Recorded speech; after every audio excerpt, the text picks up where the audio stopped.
الحمدللہ رب العالمین والصلاة والسلام علی سید المرسلین اما بعد۔ روزہ رکھنے اور روزہ افطار کرنے کا تعلق اذان سے نہیں ہوتا بلکہ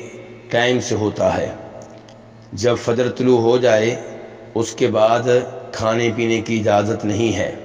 اور جب سورج غروب ہو جائے تو روزہ افطار کر لینا چاہیے چاہے اذان نہ ہو۔ البتہ اذان ایک نشانی ہے جس سے پتہ چلتا ہے کہ فجر طلوع ہو چکی ہے، اور مغرب کے وقت اذان ہو تو پتہ چلتا ہے کہ سورج غروب ہو چکا ہے، اسی لیے اذان ہو رہی ہے۔ لیکن اگر مغرب کے ٹائم اذان لیٹ ہو رہی ہو اور سورج غروب ہو چکا ہو تو انسان اپنا روزہ افطار کر سکتا ہے، اذان کا انتظار ضروری نہیں ہے۔ ایسے ہی فجر کے ٹائم اگر فجر طلوع ہو چکی ہے اور اذان 5 منٹ 10 منٹ لیٹ ہے، پھر بھی انسان کو چاہیے کہ کھانے پینے سے رک جائے کیونکہ فجر طلوع ہو چکی ہے۔ اور اگر فجر طلوع ہونے سے 10 منٹ پہلے اذان ہو رہی ہے تو اذان کی وجہ سے کھانے پینے سے رک جانا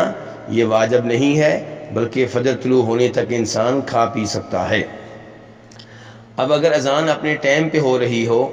اور انسان کے ہاتھ میں کوئی گلاس ہو، کوئی لقمہ ہو، کوئی چمچ ہو، تو اسے چاہیے کہ جو اس کے ہاتھ میں ہے وہ مکمل کر لے، کیونکہ نبی علیہ السلام فرماتے ہیں،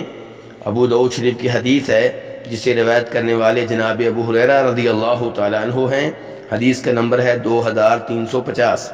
کہ اذا سمع احدکم النداء والاناء على يده فلا يضعه حتى يقضي حاجته منه،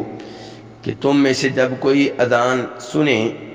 یعنی کہ فجر کی اذان ہو رہی ہے، اس نے فجر کی اذان سن لی لیکن اس کے ہاتھ میں کوئی برتن ہے جس سے کھا پی رہا ہے، تو اس برتن میں سے اپنی ضرورت پوری کر لے۔ تو اس سے پتہ چلا کہ اذان شروع ہو جائے لیکن انسان کے ہاتھ میں جو کچھ پہلے سے ہے وہ کھا پی سکتا ہے، اس میں کوئی حرج نہیں ہے۔ واللہ تعالی اعلم۔